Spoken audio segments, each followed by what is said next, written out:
I'm Jan Marini, the founder of Jan Marini Skin Research, and I am here with Terry. Terry's here for her consultation. Terry's actually a realtor. In well, you live down in Morgan Hill, is that correct? That's correct. Yeah, but you kind of do real estate everywhere. Yeah. And actually, I've known Terry before because she is the mother of a very good friend of mine who is the wife of my trainer. So Jen Ireland, thank you so much for referring Terry. So Terry, if there was something you could change or improve about your skin, what would it be? Probably, well, either the droopiness or all of the blotches.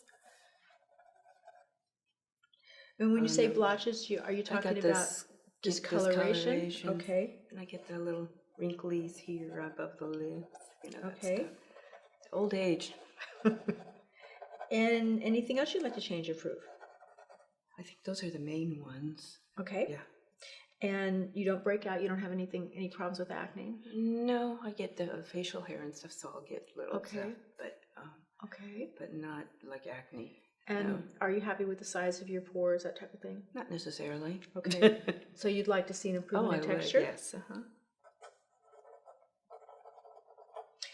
Do you think your skin is more normal, dry, combination? How would you categorize it?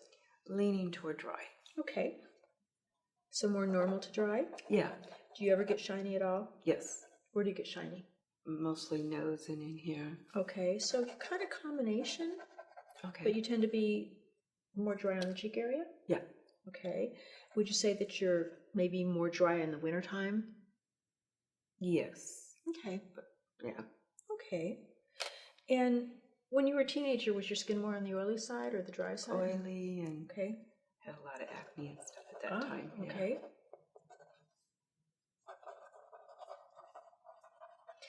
When you had acne as a teenager, was it pretty much everywhere? Did you have it in a certain area? Or did you ever have cystic acne? I probably had it a little bit everywhere, but mostly here and forehead. Okay. And my back. And yeah. Have you ever been a smoker? Okay. And I quit in 1991. Okay. So, how many years did you smoke? About 20. Okay. And congratulations for quitting. Were you ever a sunbather? Yes. Okay. And mainly as a teenager, young adult? A lot as a teenager. I do get a lot of sun. In fact, I think I'm burned right now from yesterday walking in the parade. Okay. But are you a sunbather now these days, or is it just mainly that you're outdoors? Just outdoors. I'm not a sunbather. Okay.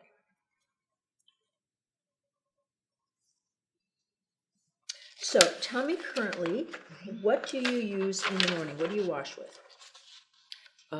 Regular soap. Okay. And any particular brand or just whatever? No, it's Dove that I have in the shower. Okay. Okay. And then what do you do after you wash? I have cream that I purchased that is supposed to help with all the aging stuff. And do you know the brand of that? It's Avon. Okay, Avon. I'm not sure which. And it's a cream. Rejuvenate or something, yeah. And it's more of a cream than a lotion? Yes. Okay. And then what do you do after that? That's it. Sunscreen? Well, supposedly my foundation has it in there. Okay. Yeah. So, and does it tell you what the SPF is? I think it was like 15. Okay. So here's what I always ask people. I'm a little sarcastic, but I say, okay, so that's great. You have sunscreen in your foundation, so you put a real thick coat over your whole face. You put it on your lips, you put it on your ears, you put it on your neck, and you put it on your chest. No, of course not. So just so you know, foundation cannot have broad spectrum.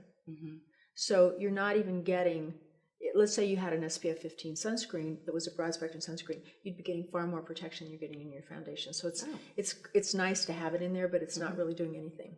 Oh. Just so you know. And again, you'd have to put it all over your whole face and underneath your eyes and over your eyebrows and just everywhere.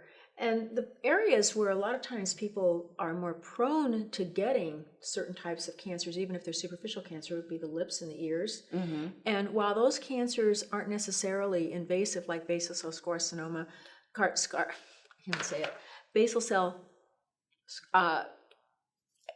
skin cancer or squamous cell skin cancer, which can spread more, they can oftentimes be very disfiguring. I had an acquaintance once who had a little tiny spot on her lip, and she wanted to make certain that it was done in a way in which it was going to be cosmetically elegant. So she actually went to Stanford to have it removed. And when they were done, almost all of her upper lip was gone. Oh. Because what you see on the surface isn't necessarily how it's spread underneath. Mm-hmm. So anyway, it's really important to wear sunscreen. Okay, then what do you do at night? Same thing, same soap? Same soap, same cream. That's okay. It. No foundation, no. Oh, righty. Okay, so let's talk a little bit about some of the things that you've mentioned here. So we're going to kind of put this into two categories. And really what we're talking about is skin rejuvenation. Mm-hmm. So skin rejuvenation is not just fine lines and wrinkles, at least not how I define it. It is really addressing virtually any of the kinds of common skin concerns that we have. So it could be discoloration, it could be mild to moderate acne, it could be rosacea, it can be fine lines, it can be textural changes, large pores, all of the things that we really want to perfect so our skin looks really healthy and glowing. And I always say, I use this as an example, you see people out walking the red carpet, the celebrities, and they look like they're not even wearing makeup, but their skin always looks so luminous and glowing. So everybody wants that kind of look with their face. So most of what we perceive when we age, when we look in the mirror and we start to see the first signs of aging and we start to see fine lines and textural changes and those kinds of things, we just kind of go, oh, well, it's inevitable. Everybody gets old. It's part of the aging process. 90 to 95% of what you perceive as inevitable aging is sun exposure. And most of it happened before the age of 10. And 50% of it at least is programmed into your skin by the age of 20. Now it takes 10, 20, 30 years to show up. A lot of times people say between the age of 20 and 30, for example, they didn't really notice that they aged. And then all of a sudden, once it starts, there's this momentum to it. Fast. Okay. Yeah. So that is most of what we perceive. Now, there are other things that have to do, that's called extrinsic aging. There is intrinsic aging. Intrinsic aging would be things that if you lived in a cave and you never had any sun exposure, there's certain things that are going to happen. For example, by the age of 60, roughly 80% of all females will lose the show of upper teeth because the upper lip actually elongates. And it actually, you know, if you look at some females, older females, or you look at mom or grandma, when they talk, lots of times you see their lower teeth more than the upper teeth. Unless they're really smiling broadly, because the upper lip elongates, it starts to turn under, the vermilion border isn't as well defined, it loses volume, and the platysma muscle, as it pulls down, takes the corners of the mouth with it. Also, everything elongates. Even earlobes, about a third of a centimeter in men, a little bit less in women. People think their nose keeps growing. It doesn't. If you have a prominent nose, it'll actually droop, and it may broaden through the base.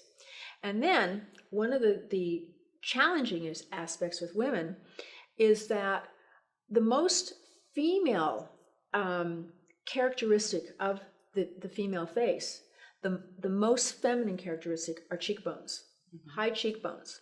Not only do they photograph well, but they most define femininity. If you think about a guy, if you were to give a guy really high cheekbones, they start to look more feminine. Right. So what happens as we age, and about 50% of the aging process is estimated, is loss of volume. So when you start to lose volume in the face, the cheek pad begins to move down and flatten. As it flattens, you get a nasolabial fold. And so instead of the cheekbone being the widest part of the face and narrowing down into a defined jawline, you can literally turn that triangle upside down. This area becomes the widest part. This area becomes flatter. And for that reason, lots of times you hear the saying as people live together for years and years, like they're married for 40 or 50 years, and they say, oh, they start to look alike. It's because the female becomes more masculinized. So does the man, but in a man, we look at it differently when men become more masculinized in facial appearance. So those are all things that have to do sort of with heredity. It has to do with just aging that's going to take place one way or the other. But there's so much that we can do topically for the appearance of aging, because again, 90 to 95% of what you think of as inevitable aging is really sun exposure. And there's a lot that we can do for that. Yes, you can say something? No, I just okay. thought that was good. I thought it was hopeless for a while. Okay, so let's talk about the discoloration, because that's an issue that I probably make a big difference in the appearance of the discoloration. And you know that when we think about aging, most people think lines and wrinkles are the most defining factor. Like you look at somebody, if they have a lot of lines and wrinkles, then that sort of makes you think that they're older. But they've done studies where when they've shown pictures of individuals to people that have discoloration, that they actually judge discoloration as making a person look older than lines and wrinkles. So having even toned skin makes a huge difference in terms of how youthful you look and how healthy your skin looks, and just even tone. So when we talk about skin discoloration, it really has a lot to do with genetics, and it has a lot to do with just cumulative sun exposure, because over time, whether you have fair skin or you have dark skin, many people will develop what you call age spots, sunspots, but some type of discoloration just from cumulative sun exposure. But then there's also the genetic issue, because if you have more pigment in your skin, depending on your ethnicity, you may be more prone to developing discoloration than someone else, even if you didn't have a lot of sun exposure. And there's hormones and melasma and all these other issues. So typically, what we use to address discoloration is something called tyrosinase inhibitors. Now, the most well-known tyrosinase inhibitor is hydroquinone, prescription hydroquinone. Have you ever heard of that? So usually if you go to a dermatologist is going to prescribe 4 or 5% prescription hydroquinone. And hydroquinone actually can have a very good result, but it's what's known as a phenolic compound. It's actually banned in a lot of parts of the world because it can have paradoxical effects, meaning that can do the opposite. So if you use it for a really long period of time, in some people, over time, it can cause what's called blue-black pigment, which is permanent, just like it sounds, it's blue-black. There's other kinds of side effects with hydroquinone, and it's meant to be used for a rather short period of time. Part of the issue with discoloration is that as soon as you stop using it, it's going to come back. It's something you have to address every single day on a consistent basis. So what we want to work with is we want to work with tyrosinase inhibitors, and there's other tyrosinase inhibitors besides hydroquinone, and we can actually kind of group them together so that there's a really nice effect in the appearance of lightening and brightening, and things like hexoresorcinol and dipotassium glyceride and alpha-arbutin, and there's a whole bunch of them. The other thing that we have to take into consideration is that everyone has a hormone in their body, and we pretty much all have the same amount of it as females. And whether you have a dark skin, whether you're fair skinned, you're a redhead, and all you ever do is just burn and you never tan, we all have the same amount. Now, you can have more if you're on birth control pills, you can have more if you're pregnant, but it plays a role genetically as to how you're going to respond to sun exposure. And again, why is it that some people sit in a hot car and they actually pigment? And other individuals, now I have my own issues with my skin, but I'm just not prone to pigmentation. So it plays a role. And so we have to take that into consideration. The other thing is that one of the tyrosinase inhibitors that I really, really, really, really like, and this is actually a new technology, and it's turmeric. Now, you may have heard of turmeric because people take it internally. It's an anti-inflammatory, it's nice anti-aging. But for thousands of years in India, women would put turmeric on their skin. It's a powerful tyrosinase inhibitor. And they could actually get lightening and evenness in just a matter of days, but the whole time you're wearing it, you're bright yellow. So companies have taken turmeric root and turmeric extract, but that's a very weak part of the active. And we've been able to take the active and actually make it colorless. So but it's anti-aging as well. And even if you didn't have discoloration, it just gives the skin a just beautiful luminous glow when we put it in this product. The other thing that this has in it is retinol. And of all of the ingredients that are in the marketplace, retinol and glycolic probably have more medical data than anything that has ever been used topically on the skin. We know that retinol has tremendous effects in the appearance of aging. So that's going to be, I think, a really important key product for you. What I'm going to do is, for you, I would recommend our normal combo skincare management system. Now, I don't really think your skin is that dry, but let me talk to you a little bit about what you perceive as dryness. Usually when people have oily skin in their life, you may produce less oil as time goes on, and you may turn into a combination skin, but you don't usually end up being like a really dry skin. It's just not genetically the way that you're set up. But your stratum corneum, which is this dead layer out here, you shed about 500 million cells a day. They're microscopic. As you get older, that cell shedding slows down, and they sit on the surface of the skin longer. And what they do is they harden and they cornify. And what that means is that they just feel real dry, but they're dead cells. If you got rid of them, underneath, you're not dry. In fact, you may be more oily than you think. When you wash your face, what happens is momentarily, you kind of wet those dead cells down and they sort of spread out. And when you first finish washing your face, you go, yeah, it feels nice and soft. If you waited 10 or 15 minutes and didn't put anything on, you'd be going, oh, I'm feeling really tight and dry, because it shrinks back up, hardens, and cornifies. When you put a moisturizer over the top, what you're doing is you're wetting the dead cells back down. You're making them feel more comfortable. Plus, a moisturizer keeps water from escaping from your skin, so you feel a little more comfortable, but it doesn't do anything to alleviate that. As time goes on, it gets worse and worse. And these cells can build up around your follicle openings. They can make the follicles appear larger. And actually, you're not really doing anything to get rid of the retentive matter in your follicles. So follicles enlarge for a couple of reasons. One, genetic. Some people just have a tendency to larger follicles.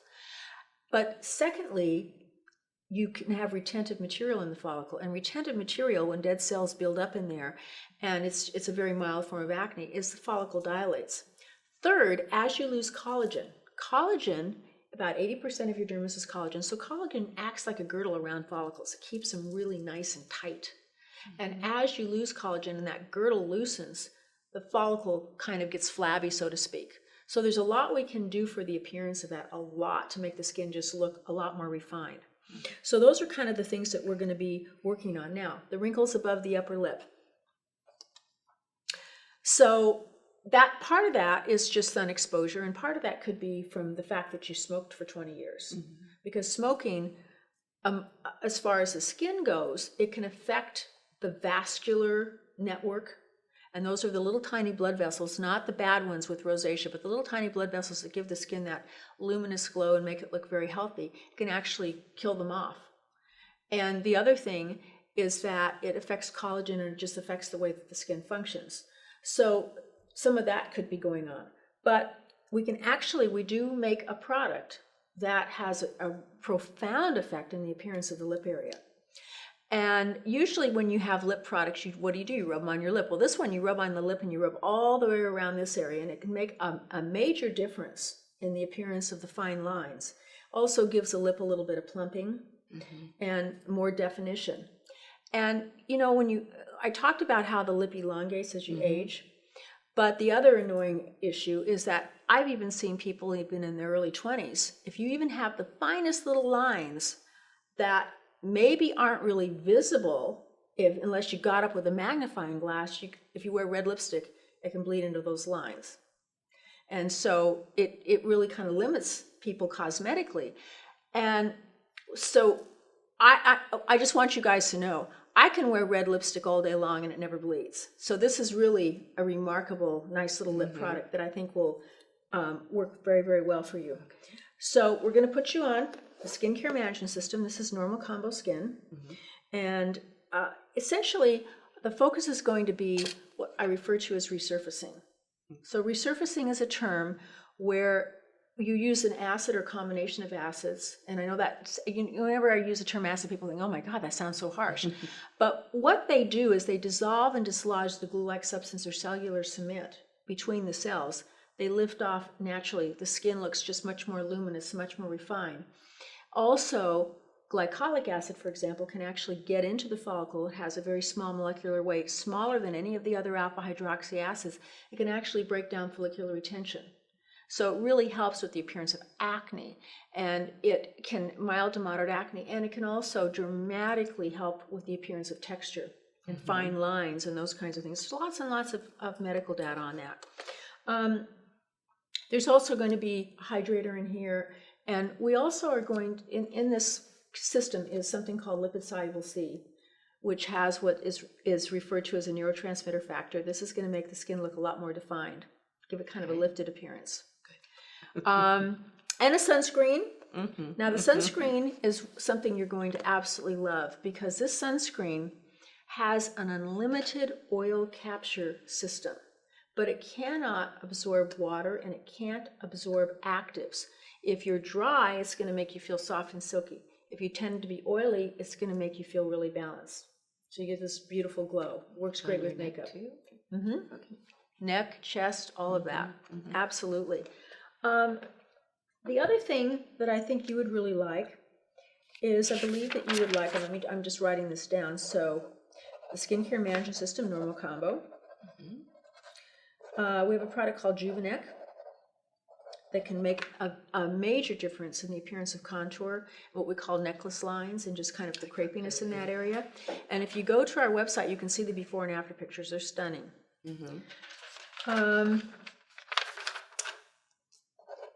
So the Luminant face, and that's going to be for the discoloration. That's what I told you, has the tyrosinase inhibitors and turmeric and retinol and all of that. And the Hyla lips.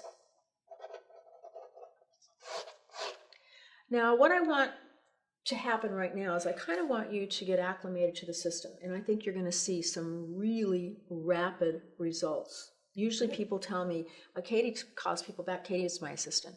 She's sitting behind the camera. But she usually calls people back after about 4 days, and invariably people will say, wow, can it be happening this fast? My skin looks more glowing, it looks more refined, blah, blah, blah. I check back with you in 2 weeks. We continue to check back with you.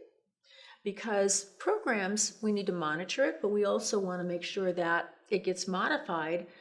Her skin may be different in the winter than it is in the summertime. There are things that I want to add into this program. I'm going to probably add something called Hyla 3D, and I'm going to add something called Cleanzyme and Skinzyme later on, which I'll explain to you at some point.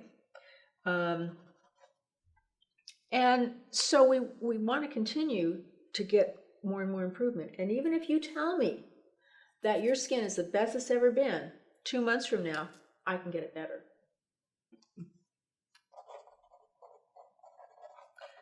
Any questions for me? No, not yet. It sounds like you're going to give me instructions on how to use all of this. You bet. Yeah, and so simple. Just so everybody knows, you can see the back of this. There's a lot of instructions, but we'll go over it. Okay. And if you don't have any other questions, I'm excited. I want to see what happens. I'm excited now too. Great. All right. Thank you. Well, thank you. So thank you for watching. Don't forget to subscribe. I'll see you next time. Bye.